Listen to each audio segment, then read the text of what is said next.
अमरावती के विलासनगर में यश पाटणकर की हत्या मामले में क्राइम ब्रांच ने महज 2 घंटों में मुख्य आरोपी और 2 बाल आरोपियों को गिरफ्तार कर अपनी तत्परता साबित की है। पुराने विवाद के चलते आरोपियों ने पीड़ित पर छाती और पीठ पर चाकू से हमला किया था, जिससे उपचार दरमियान उसकी मौत हो गई। अमरावती क्राइम ब्रांच के पुलिस निरीक्षक संदीप चौहान के मार्गदर्शन में गुप्त सूचना के आधार पर मुख्य आरोपी प्रिंस भागचंद श्रीवास को हिरासत में लिया गया।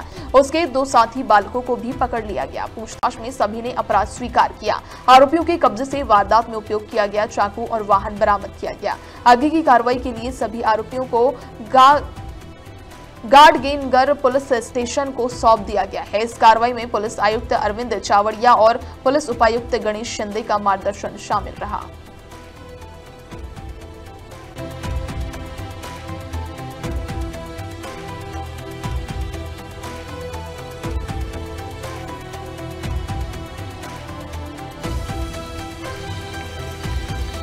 काल दिनांक 19/11/2025 रोजी अमरावती शहर आयुक्तालय हद्दीतील गाडगेनगर पोलीस स्टेशन हद्दीत यश पाटणकर या युवकावर अज्ञात 3 इसमांनी बुलेटवर येऊन चाकू हल्ला केल्याची घटना घडली होती।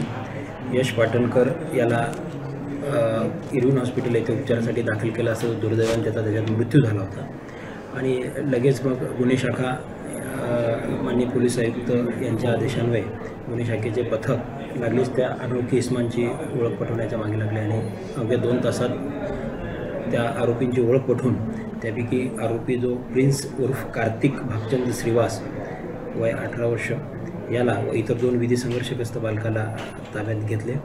तसेच इतर जे 2 आरोपी होते त्यांना गाडगेनगर पोलिसांनी आज सकाळी ताब्यात घेतलेले आहे आणि अशा प्रकारे गुन्ह्यात प्रत्यक्ष सहभाग असणारे 3 आणि गटात सहभाग असणारे 2 असे एकूण 5 आरोपी ताब्यात घेऊन या खुनाचा उलगडा केलेला आहे।